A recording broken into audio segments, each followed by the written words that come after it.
2020. The Chinese call this the Year of the Rat, which is ironic because they've also kicked off this year by starting an outbreak of the coronavirus. Rats and plagues lead to an interesting start of this year, but they were also a central focus to a game I have just finished up with its comedically timed arrival onto Xbox Game Pass, A Plague Tale: Innocence.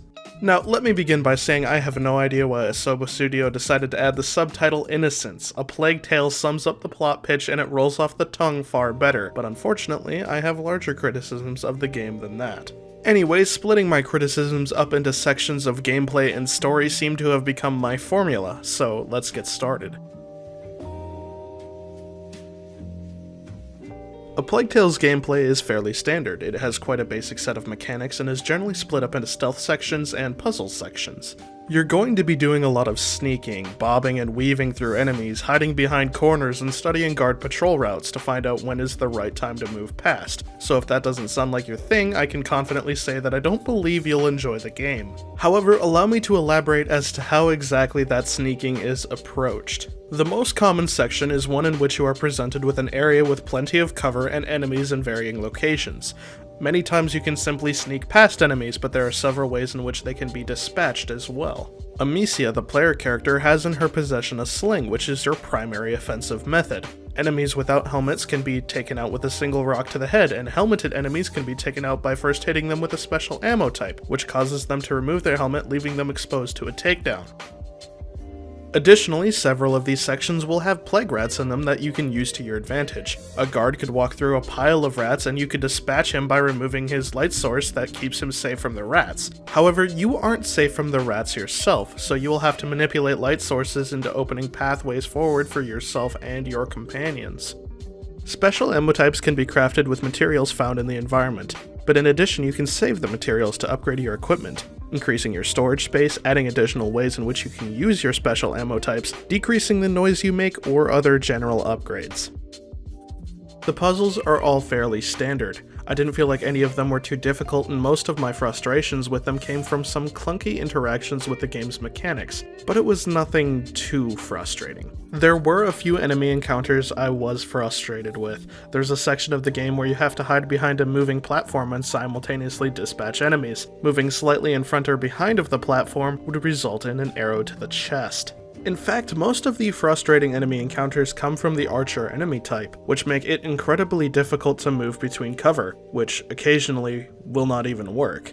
However, I don't think any of this deals significant enough damage to the overall gameplay experience to drag it down from what I'd call serviceable.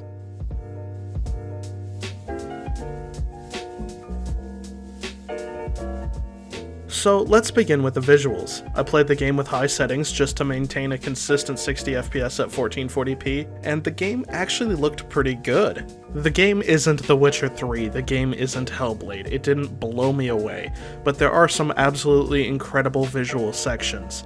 However, there are also some rather flat and bad looking textures here and there. The sound was pretty fantastic for the most part.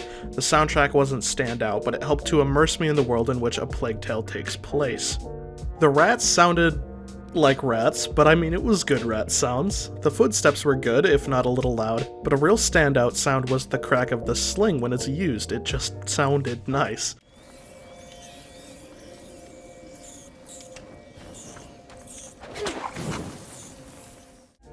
Unfortunately, the game's English dub, because this is a French game, so that is the native dub, is actually pretty poor.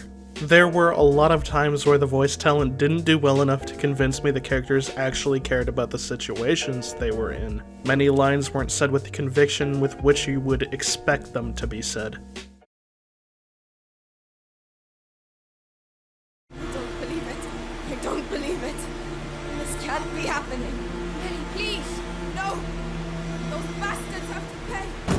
I'll make them pay! Our priority.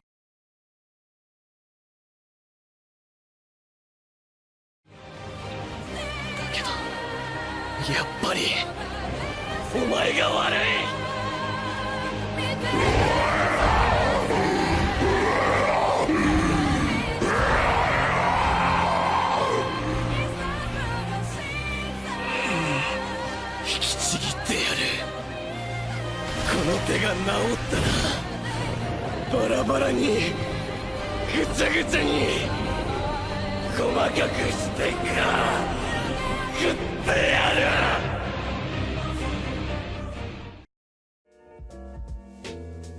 It is unfortunate because the voice acting took me straight out of what is otherwise a pretty immersive experience. I do want to say that the game did feel quite a bit stuttery, even though my frame counter said it was running at around 60 frames per second. However, I did record my entire playthrough with Shadowplay, which normally doesn't impact performance too greatly, but please do take that into account.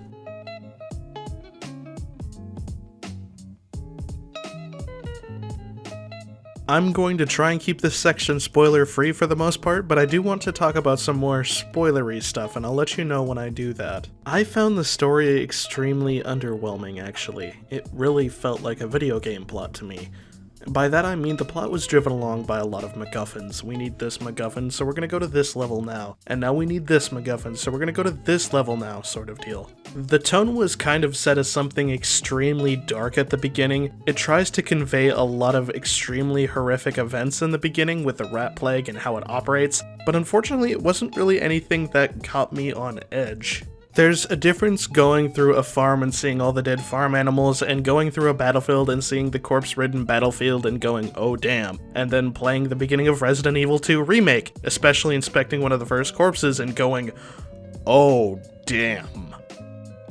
The parts that were supposed to be horrific in nature just kind of missed the mark, and it doesn't help that the tone is changed in the latter part of the game.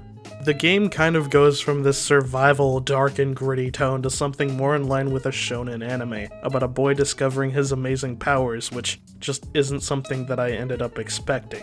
And this is where I kind of begin with spoilers, so here's your time code if you don't want it spoiled. It doesn't help that the villains seem extremely cartoonish. The villains in this game feel like they are evil for the sake of being evil. They aren't given much in the way of motivation. There is some dialogue from the Inquisition, who serve as the game's opposing faction, being that they want to stop the rat plague. But the Grand Inquisitor at several points in the story does not appear to have the same goal of stopping the plague, and only expanding his own power. Which leads me to wondering why the lacking in depth Darth Vader-esque figure Lord Nicholas and the grunt foot soldiers stay alongside the Grand Inquisitor, when he is obviously lying about his intention. They do hint at there being some internal strife, but ultimately this never goes anywhere meaningful. It really doesn't help that they make a pretty cartoonish mistake as well. In the beginning of the section during which you play as Hugo, the alchemist only shuts a door and believes that will keep him in the room. However, there is an extremely large pathway for him created by a cabinet that is just left open, and they don't even attempt to block this or even bind Hugo to the chair to prevent him from using it. Going back to the latter section of the game's change in tone, the final boss and climax of the story is a battle between Hugo and his black rat power and the Grand Inquisitor and his white rat power, duking it out with, rat powers, which I mean, seems pretty shonen to me. I think the main cast is pretty forgettable as well. I remember them all at the moment because as of when I am writing this, I finished the game a few hours ago. But there isn't anything memorable enough about any of the characters that I think in a week's time I would remember most of them. I do have a few things to say about the game's protagonist Amicia. She seems to have the Tomb Raider reboot syndrome, where she will make a big deal over killing for the first time and then continue to do it like it's nothing because that is gameplay. She even seems to kind of delve into enjoying it a bit, something Lucas notes and seems kind of worried about, but ultimately it doesn't go anywhere. She is given a bit of plot armor. It is said several times that the Inquisition doesn't care about Amicia, and if she is found at any point in the story she is killed, but not the one time she is caught and then captured because we need her to be captured so Melly and Arthur can set her free and be introduced into the plot. One last thing I have to touch on about her, the dream sequence she has while searching for Hugo doesn't make sense for her to have. Dreams are fabricated from one's own conscious and understanding, and this dream sequence is here to inform Amicia that Hugo ran away because she lied to him about their mother being alive. However, Amicia didn't know Hugo knew she was lying. It is only discussed one time, and during this time Amicia doesn't know Hugo is listening, and he doesn't bring it up until far after the dream sequence. So, relatively speaking, there is no way this dream sequence could get Amicia to come to the realization because it is her own mind conveying to her information that it should not know. I have one more comment on the story, and that is on a decision Hugo makes that leads to his capture. Throughout the game, Hugo witnesses the Inquisition perform terrible actions time and time again. Yet despite knowing this, when Hugo believes that his mother is calling out to him, he simply approaches them and asks to see her. These are people he has seen hurt Innocence. These are people he knows want to hurt him. And when he hears his mother's voice, she is crying out in pain. So even for a 5-year-old, it doesn't make sense that he would casually stroll up and ask to see her. He should know that wouldn't work.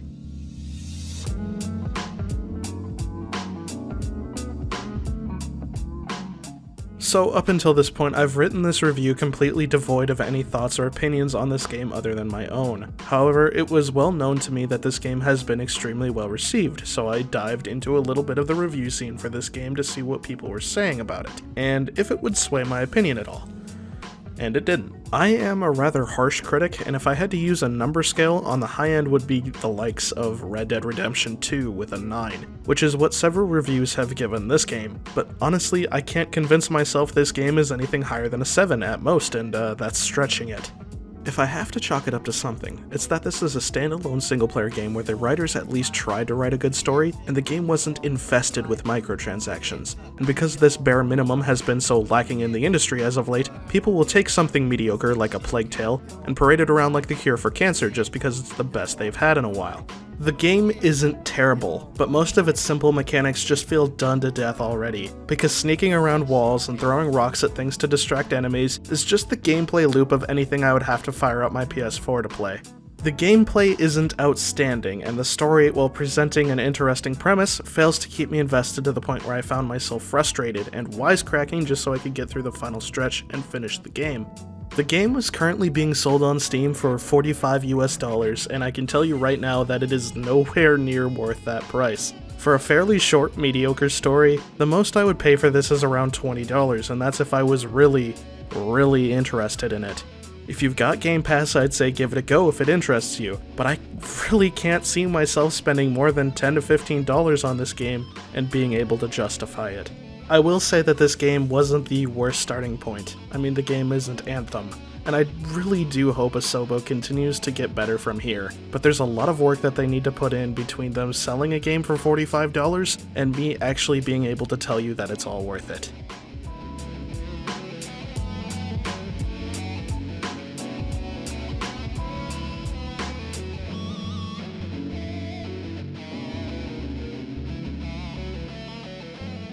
The final boss and climax of the story is a battle between Hugo and his black power. Oh.